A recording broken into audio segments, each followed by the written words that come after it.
할렐루야. 예, 하나님의 크신 은혜와 사랑이 우리 가운데 충만한 줄 믿습니다. 오늘도 우리 그 주님 풍성한 사랑에 힘입어 또 이 예배 자리에 나오신 우리 성도님들 주님의 이름으로 환영하고 축복합니다. 우리 옆에 있는 분, 뒤에 있는 분들에게 이렇게 인사했으면 좋겠습니다. 우리의 기도가 새로워지기를 축복합니다. 우리 그렇게 한번 인사해 볼까요? 예, 우리의 기도가 새로워지기를 축복합니다. 예. 예. 예, 우리 오늘 주기도문에 있는 말씀을 함께 나누는데 이 말씀을 통해서 주님 가르쳐 주신 이 기도의 은혜가 우리의 삶에 흘러 넘치게 되기를 주의 이름으로 간절히 소원합니다. 오늘부터 우리 주기도문에 있는 말씀을 함께 나누게 되는데요. 이렇게 이제 정하고 나서 보니까 이제 성탄주일도 있고 또 성구영신 주일도 있고 또 신년 주일도 있고 어떻게 해야 되는가 이렇게 고민을 하고 기도하다가 두 번은 계속 기도에 대한 이야기를 나누고 또 우리 또 특별한 절기니까 또 절기에 대한 또 말씀을 나누고 또 내년 둘째 주부터 계속해서 이 주기도문에 나오는 말씀을 가지고 차근차근 이렇게 나누려고 합니다. 우리가 신앙생활을 하면서 참 기도만큼 참 중요한 비중을 차지하는 것은 없습니다. 한 사람이 내가 하나님을 참 진심으로 믿고 있는가 여기에 대해서 보여주는 여러 가지 표지가 있지만 그 중에서도 가장 핵심적인 표지가 바로 기도입니다. 여러 가지의 이제 표지가 있죠. 봉사하는 것, 섬기는 것, 또 구제하고, 또 오늘 같이 예배를 함께 드리고, 또 우리가 헌금 생활하는 것, 이런 우리 하나님 앞에 드리는 것은 어떻게 보면 또 사람들의 이렇게 눈에 띄지 않습니까? 사람들의 눈에 보이는 행위이지만 우리가 기도, 골방에서 들어가는 이 기도는요, 오직 하나님과 나만 아는 영역입니다. 기도는 우리가 하나님을 참되게 믿기 때문에 하나님 앞에 나아가 하나님께 드리는 신앙의 행위인 것이지요.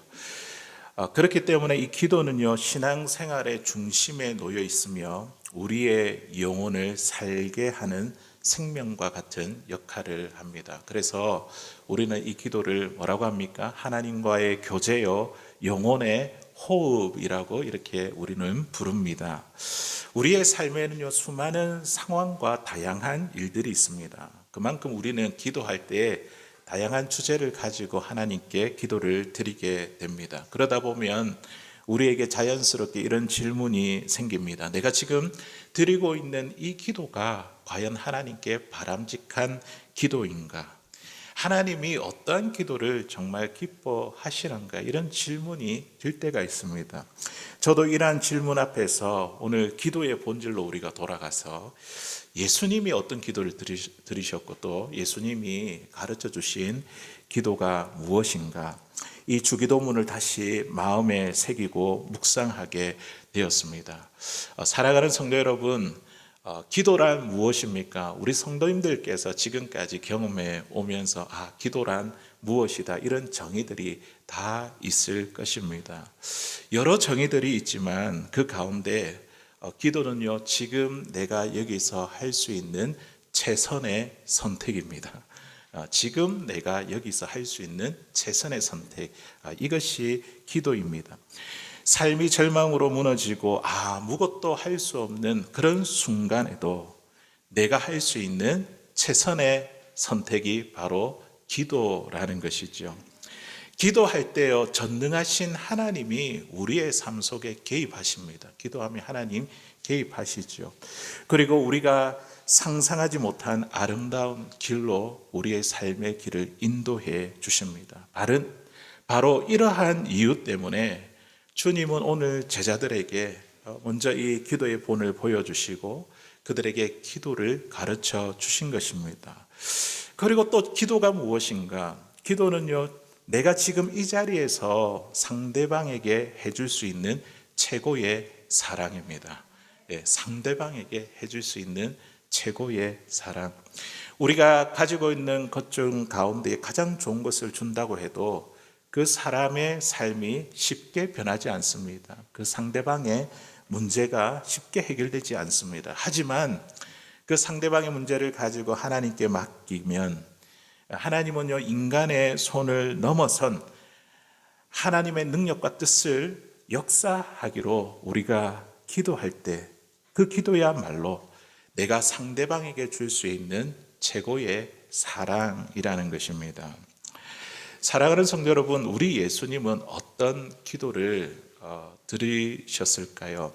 이 복음서에 보니까 예수님의 그 기도의 장면들이 이제 곳곳에 나오는데요. 새벽 오히려 미명의 한적한 곳에 또 산에 올라가셔서 하나님과 이렇게 기도하시는 장면이 나와 있고, 또 예수님께서 오늘처럼 이렇게 기도하라, 이 주기도문, 기도의 어떤 내용을 담아야 될 것인가, 이런 기도도 있고요. 또 제자들을 위한 또 간절한 그들에 위한 또 기도도 있습니다. 우리 예수님은 어떤 기도를 드리셨을까요? 그리고 우리의 기도는 어떠한 기도를 하나님께 드립니까?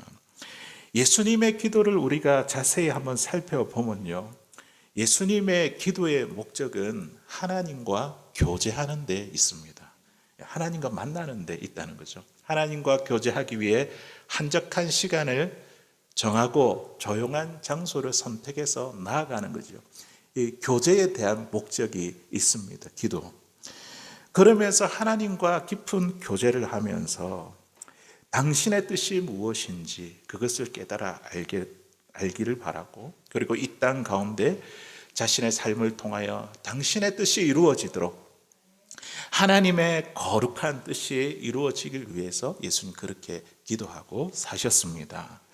그리고 제자들을 위해서도 이렇게 동일하게 기도하셨지요. 그들 역시 기도를 통해서 하나님과 교제하기를 원하시고, 또 하나님과의 깊은 사랑 가운데 나가기를 원하시고, 사랑하기 때문에 기도하는 것이죠.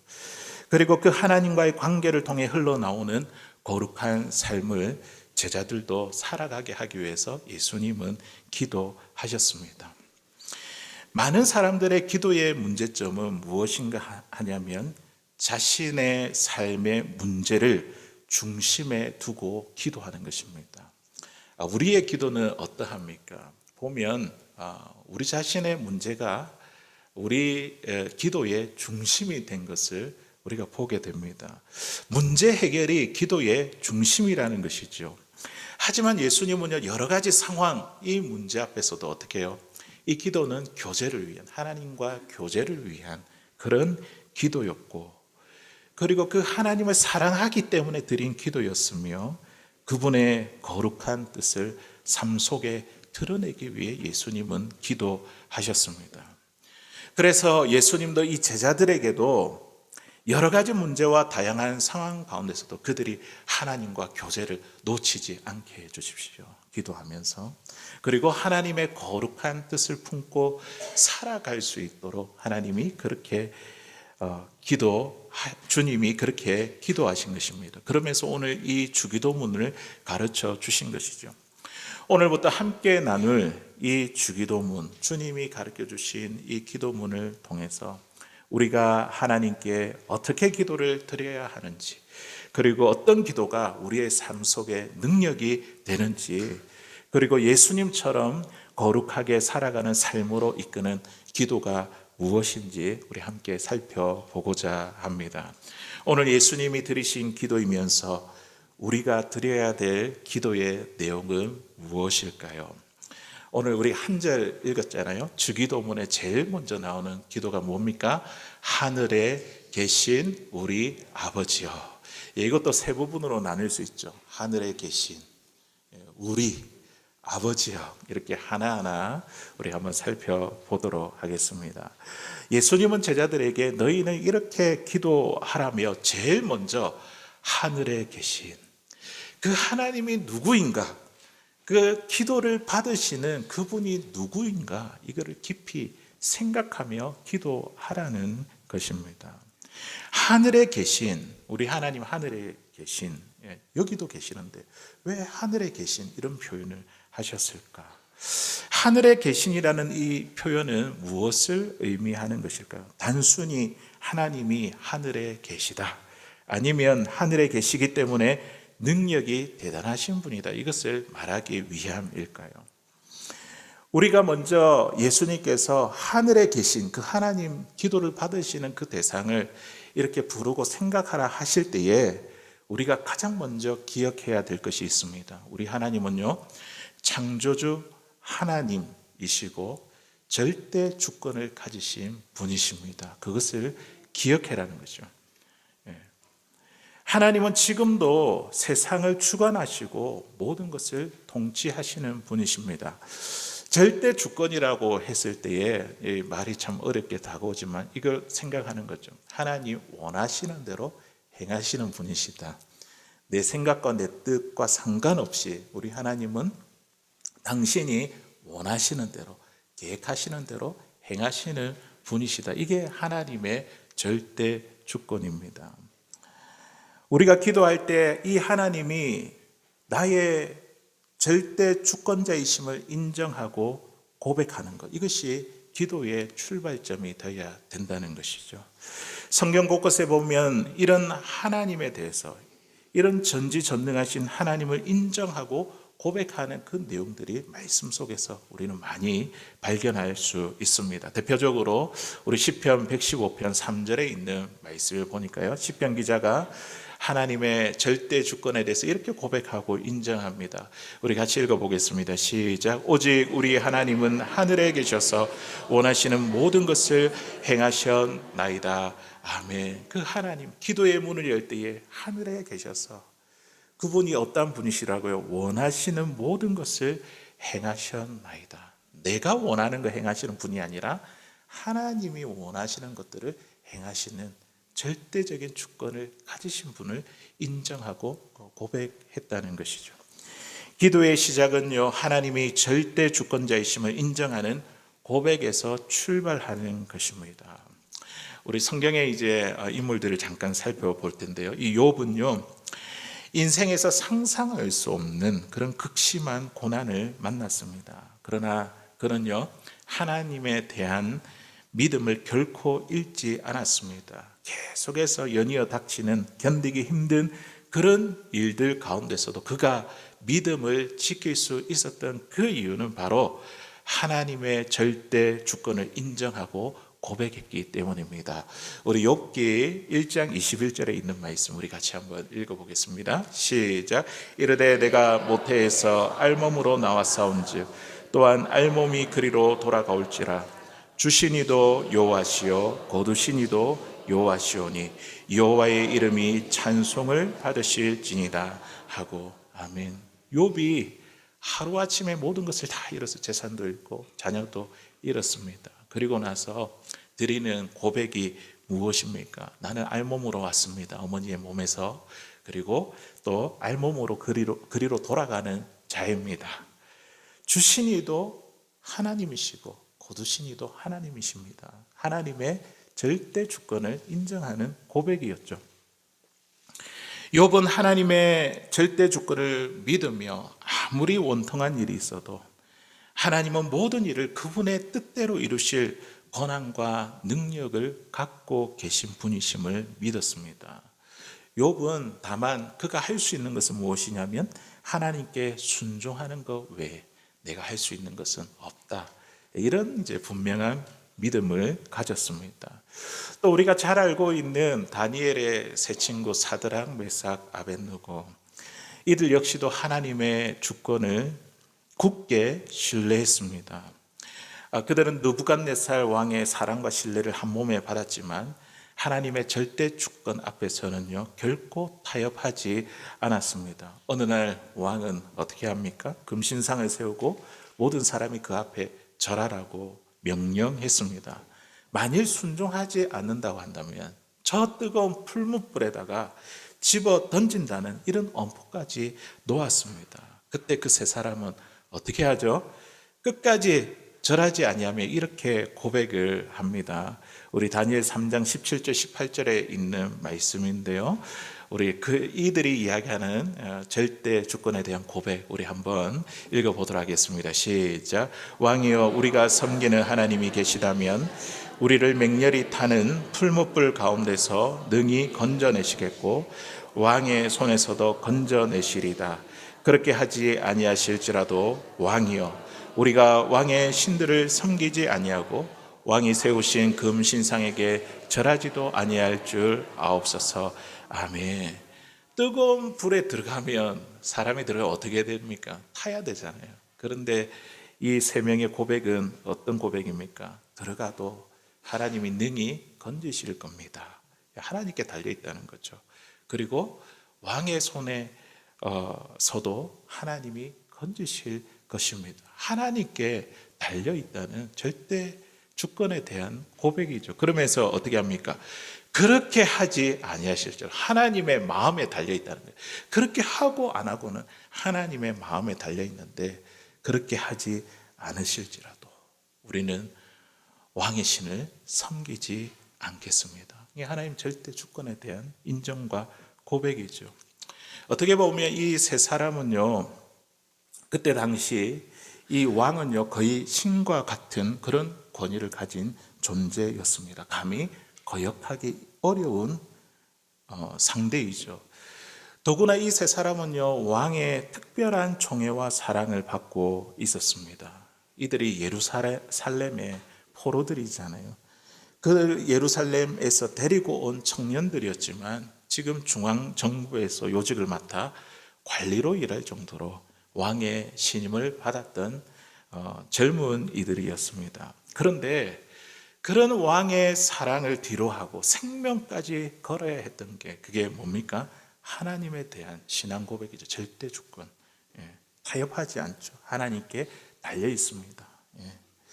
하나님은 우리를 살리기도 하시는 분이시지만 또 죽이기도 하시는 하나님. 우리를 이 자리까지 높이기도 하시지만 낮추기도 하시는 분. 하나님께 달려 있다는 거예요. 하나님 마음에 달려 있는 분. 그분을 확신한 것입니다. 결국 우리의 신앙의 핵심은 무엇이냐면요. 하나님이 절대 주권을 가지신 분을 인정하는 것에서 우리의 신앙이 시작이 되는 것입니다. 우리 예수님께서도 십자가를 앞두고 겟세마네 동산에서 드린 기도도 마찬가지였습니다. 고통과 두려움 가운데서 어떻게 아버지가 아들을 버릴 수 있느냐며 그렇게 항의하면서도 결국 예수님이 기도한 것은 한 가지였죠. 그게 뭡니까? 하나님의 뜻대로 되기를 원합니다. 우리 마태복음 26장 39절에 있는 말씀 같이 읽어보겠습니다. 시작. 조금 나아가서 얼굴을 땅에 대시고 엎드려 기도하여 이르시되 내 아버지여, 만일 할만하시거든 이 잔을 내게서 지나가게 하옵소서. 그러나 나의 원대로 마시옵고 아버지의 원대로 하옵소서 하시고. 아멘. 우리 예수님도 하나님의 뜻, 절대적인 주권을 인정하고 고백을 드리는 기도를 드렸습니다. 얼굴을 땅에 대시고 엎드려 기도하며 하나님께 복종하겠다는 거죠. 그 뜻에 얼굴을 땅에 엎드리면 제일 먼저 닿이는 얼굴 부분은 제일 먼저 닿이는 부분이 어딜까요? 코가 아니겠습니까? 코. 코를 땅에 대고 하나님의 그 절대적인 주권을 내가 인정하겠습니다. 복종하겠습니다. 순종하겠습니다. 아버지의 뜻대로 되기를 원합니다. 예수님은 자기의 생각과 뜻은 아까 잔을 지나가게 해달라고 하지만 그러나 결국 한 가지 기도는 하나님의 뜻대로 되기를 원합니다. 이것이 바로 기도자의 가장 중요한 태도입니다. 내 뜻을 관철시키는 것이 아니라 하나님의 원하심을 알게 해주시고 하나님의 뜻이 이루어지게 해 주십시오. 하나님의 절대 주권을 인정하며 고백하며 기도하는 것. 이것이 바로 하나님께서 원하시는 기도라는 거죠. 하나님 앞에서는 나라는 주체가 없습니다. 하나님이 주체이시고 주인이십니다. 우리의 기도 역시 이와 같아야 됩니다. 나의 뜻을 주장하기보다 하나님께서 주권적으로 역사하시도록 하나님께 맡기고 순종하는 것이 참된 기도의 출발점이라는 거죠. 하늘에 계신 우리가 그렇게 기도할 때 기도의 문을 하늘에 계신이라고 우리가 이렇게 고백할 때 하나님이 어떠한 분이신가? 그 하나님의 절대 주권을 인정하고 그분께 모든 것을 맡기며 순종하는 고백으로 기도를 드려야 된다는 것을 우리에게 가르쳐 줍니다. 이러한 고백이 바로 참된 기도의 시작입니다. 우리가 이제 기도할 때마다 이제 어떻게 해요? 하늘에 계신 그 하나님을 생각하면서 하나님의 절대 주권을 인정하며 그분을 높이는 고백으로 기도로 열어갈 수 있는 사랑하는 저와 여러분들 다 될 수 있기를 주의 이름으로 간절히 소원합니다. 두 번째로 예수님이 또 우리에게 어떻게 가르쳐 주셨죠? 하나님에 대해서 우리가 고백하고 인정하고 그 다음에 우리 아버지요, 우리. 두 번째로 우리가 주목해야 될 이 단어는 우리입니다. 우리가 기도할 때 우리. 여기서 우리는 공동체를 의미하는 거죠. 우리 같이. 나만이 아니라 우리 옆에 있는 분들과 함께를 의미합니다. 우리에 해당되는 그 헬라어 원어는요, 헤몬이라는 단어를 사용하는데 하나님은 나만의 독점물이 아니라는 그런 뜻을 가지고 있습니다. 하나님과 나와의 이 관계가 절대적이듯 하나님과 다른 사람과의 그 관계도 절대적이라는 그런 이야기입니다. 하나님은 나만의 아버지가 아니라 하나님은 옆에 있는 분의 아버지들 그리고 우리 모두의 아버지가 되십니다. 그러므로 우리는요, 우리와 하나님과의 관계도 참 소중하지만 다른 사람과 또 하나님과의 관계도 존중해야 됩니다.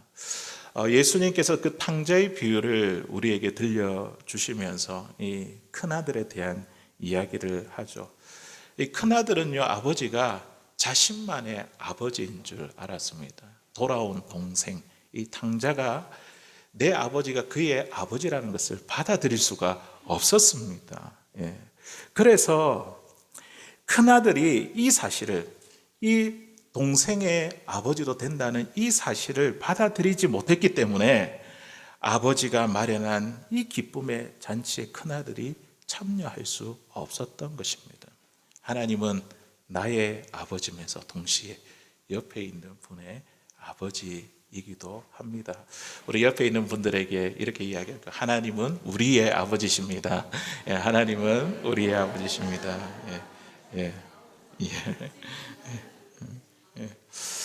하나님은 예수 그리스도를 구세주와 주님으로 영접하는 모든 사람에게 동일한 아버지이라는 거죠.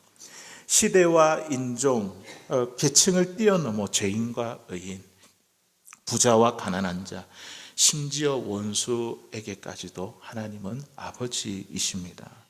즉 세상 모든 사람은 하나님과 관계를 맺는 존재라는 것이죠. 또한 우리가 하나님과의 이 관계도 생각해 보았고 우리가 우리 아버지라고 이야기했을 때에 이 말에는 서로 간의 수평적인 관계도 포함되어 있습니다. 하나님을 아버지라 부르고 아버지로 섬기는 우리들은요, 섬기는 자녀들은요, 서로에게 중요한 관계 속에서 우리가 살아가게 됩니다. 우리가 하나님을 우리 아버지라고 부를 때 우리는 자연스럽게 옆에 있는 사람과도 또 다른 관계와 책임이 형성이 됩니다. 마치 서로 잘 알지 못했던 이 남녀가 결혼을 해서 한 가정을 이루면서 상대방의 가족을 나의 가족으로 받아들이고 그 가족에 대한 책임을 함께 지는 것과 같습니다. 우리가 예수님을 믿음으로 우리가 되었잖아요. 우리 아버지. 우리가 형제 자매가 됨으로 함께 지고 가야 될 사명이 우리에게 있음을 고백하는 것이 바로 우리라는 단어가 우리에게 가르쳐주고 있는 의미입니다. 하나님의 자녀가 된 우리에게 주어진 가장 중요한 사명이 무엇일까요? 우리는 하나님이 아버지라는 것을 알고 믿게 되었잖아요. 그럼 모르는 자들에게 하나님이 우리의 아버지가 되신다, 이것을 전하는 복음의 사명, 이것이 우리에게 주어진 중요한 사명입니다. 또한 하나님의 존재를 믿지만 그 하나님이 어떠한 분이신지 또 그분이 기뻐하는 삶이 무엇인지 잘 모르는 이들에게 참된 아버지를 바르게 소개하고 가르쳐 줘야 될 그 책임도 우리에게 있습니다. 우리 아버지라고 할 때에 그런 책임과 공동체적 사명이 있다는 것이죠. 그래서 주님은요, 이 땅을 떠나시기 전에, 승천하시기 전에 제자들에게 마지막으로 이런 부탁을 하십니다. 우리 마태복음 28장 19절에서 20절까지 있는 말씀입니다. 같이 읽어보겠습니다. 시작. 그러므로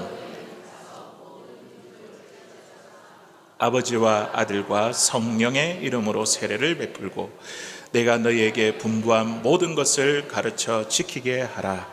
볼지어다 내가 세상 끝날까지 너희와 항상 함께 있으리라 하시니라. 아멘.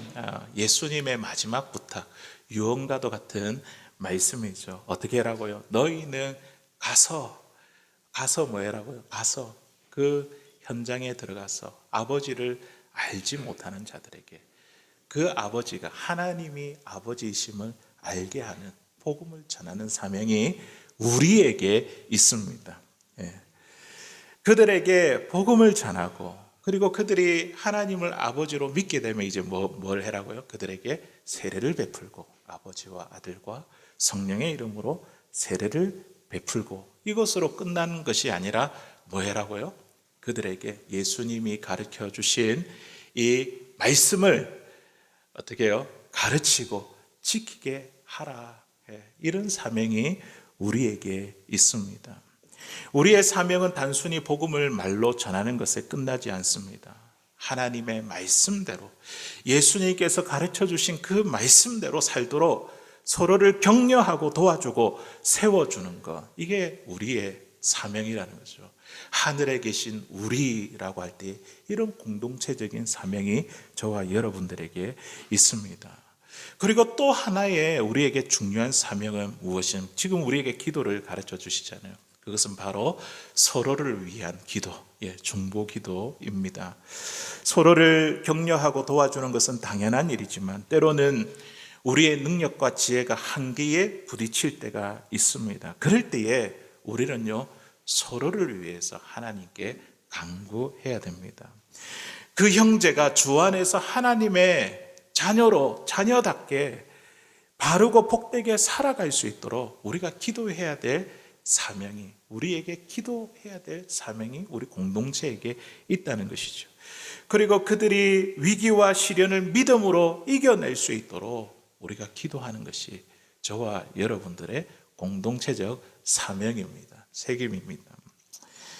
우리가 하나님을 우리 아버지라고 부르는 순간 하나님은 나만의 하나님이 아니라 내 옆에 있는 성도님의 하나님, 아버지도 되십니다. 그렇기 때문에 우리는 서로를 포기할 수 없고 서로를 위해 기도하는 이 일에 책임을 지는 것입니다. 이것이 바로 우리라고 부르는 이 고백 속에 담겨 있는 놀라운 공동체적 의미입니다.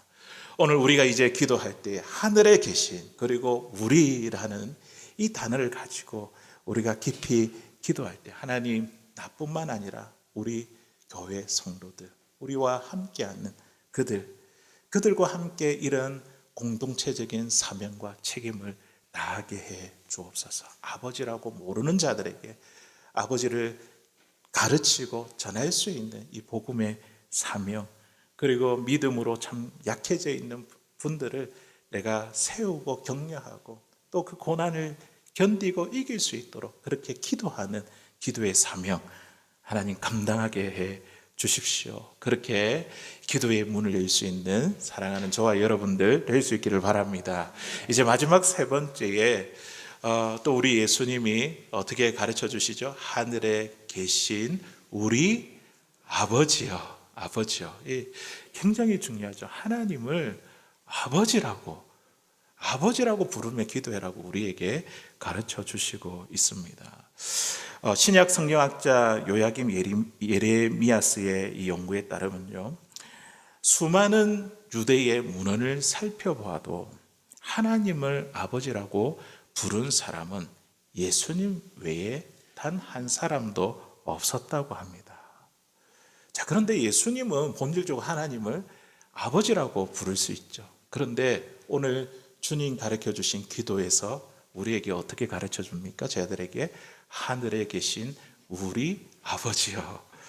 예수님이 불렀던 그 아버지를 우리도 부를 수 있도록 그렇게 기도를 우리에게 가르쳐 주셨습니다. 우리가 아버지라고, 하나님을 아버지라고 부르게 될 때 여기에 특별한 참 놀라운 뜻이 담겨져 있습니다. 우리가 하나님께 참 특별한 자녀라는 거죠. 우리가 하나님, 하늘에 계신 우리 아버지, 하나님을 아버지라고 부를 때에 우리는 하나님의 특별한 자녀임을 드러내는 것입니다. 우리는 하나님이 핏값으로, 예수 그리스도 그분을 통해서 핏값으로 산 특별한 자녀가 되었고, 예수님의 십자가 때문에 우리도 예수님처럼 하나님을 아버지라고 부를 수 있게 되었습니다. 우리가 하나님을 아버지라고 아무나 부를 수 있는 게 아니에요. 우리가 기도할 때 아버지를 부르는 것은요, 굉장히 큰 특권입니다. 은혜입니다. 예수님 때문에 우리가 얻고 누리게 된 그런 호칭이죠. 아버지. 그저 창조주로서 아버지가 아니라 예수 그리스도의 십자가를 통해 우리를 사랑하시고 끝까지 책임져 주시는 그런 아버지라는 뜻입니다. 이런 아버지, 하나님 아버지는, 하나님은요, 우리에게 어떤 아버지일까요? 우리가 만나고 경험한 아버지의 모습이 많이 있잖아요. 육체적인 아버지도 있지만, 그러나 성경 속에서 우리에게 말씀하시는 아버지의 모습이 있습니다. 첫째로 우리를 돕고자 하는 마음과 능력을 모두 가지신 분이십니다. 우리를 돕기를 원하세요. 돕고자 하는 마음과 능력을 가지신 아버지. 두 번째는 용서하시는 아버지입니다. 우리가 날마다 죄를 짓고 넘어지지만 하나님은 그 죄를 기억하지 아니하시고 용서하시며 다시 일어설 힘을 주시는 아버지입니다. 셋째, 우리의 필요를 공급하시는 아버지이십니다. 주님 가르쳐 주신 기도에 보면요, 일용할 양식을 우리에게 주옵시고 우리의 필요를 달라고 기도하라고 예수님 말씀하시죠. 우리의 필요를 공급해 주시는 분, 우리의 마음의 평안과 시험을 이기는 능력과 악을 물리칠 힘까지 아버지는 아낌없이 우리에게 공급해 주십니다. 네 번째, 하나님은요, 우리를 결코 포기하지 아니하십니다. 사람은 포기하고 우리의 육신의 부모는 우리를 포기하고 잊어버릴지 몰라도 하나님은 우리를 포기하지 아니하시고 잊지 아니하시며 어떤 상황 가운데서도 보호하시고 선한 길로 인도하시는 아버지입니다. 다섯 번째, 우리 하나님은요, 약속하신 것을 반드시 지키시는 신실하신 아버지입니다. 이런 하나님을 우리가 아버지라고 부르는 것이야말로 이것은 기도의 가장 큰 은혜이자 축복인 것입니다. 우리 주변에 보면요, 참 생활이 어렵고 또 참 지난날에 엄청난 과거의 참 아픔과 상처 가운데 있었지만 그럼에도 불구하고 지금 보면 참 반듯한 인격으로 살아가는 사람들이 있습니다. 어릴 적에는 부모도 잃고 불행한 상황 가운데 참 저렇게 삶의 무게를 지탱해 온 그 신앙과 인격을 보며 우리는 놀랄 때가 많이 있습니다. 그런 분에게 이렇게 물어보죠. 어떻게 해서 이렇게 그런 어려운 상황들을 견디고 지금의 인격과 신앙을 유지해 올 수 있었습니까? 이렇게 물어보면 그분들은 이렇게 대답을 하죠. 나는 어린 나이에 부모님을 일찍 떠나보내고 가정 형편이 참 어려운 가운데 있었지만 내 마음속에 하나님 아버지가 항상 나와 함께 계신다는 확신이 있었습니다. 이렇게 대답합니다. 이처럼 우리 아버지는요, 우리를 가장 많이 사랑하시는 분이십니다. 이사야 54장 10절에 있는 말씀을 보니까 이사야 선지자가 그 하나님 아버지의 마음을 이렇게 표현하고 있습니다. 우리 같이 읽어보겠습니다. 시작. 산들이 떠나며 언덕들은 옮겨질지라도 나의 자비는 내게서 떠나지 아니하며 나의 화평의 언약은 흔들리지 아니하리라. 너를 긍휼히 여기시는 여호와께서 말씀하셨느니라. 아멘. 우리 하나님 아버지의 마음이 느껴지십니까? 산들이 떠나며 언덕들은 옮겨질지라도 천지개벽이 일어나는 그런 상황 가운데 있다 할지라도 우리 하나님 어떻다고요? 나의 자비는 너에게서 떠나지 아니하며. 그렇게 흔들리는 상황 가운데서도 하나님의 사랑은요, 우리 가운데 떠나지 않습니다. 하나님과 우리와 약속하신 이 화평의 언약은 흔들리지 아니하리라. 너를 긍휼히 여기시는 여호와께서 말씀하셨느니라. 이처럼 우리 하나님은요, 우리를 가장 많이 사랑하시는 아버지이십니다.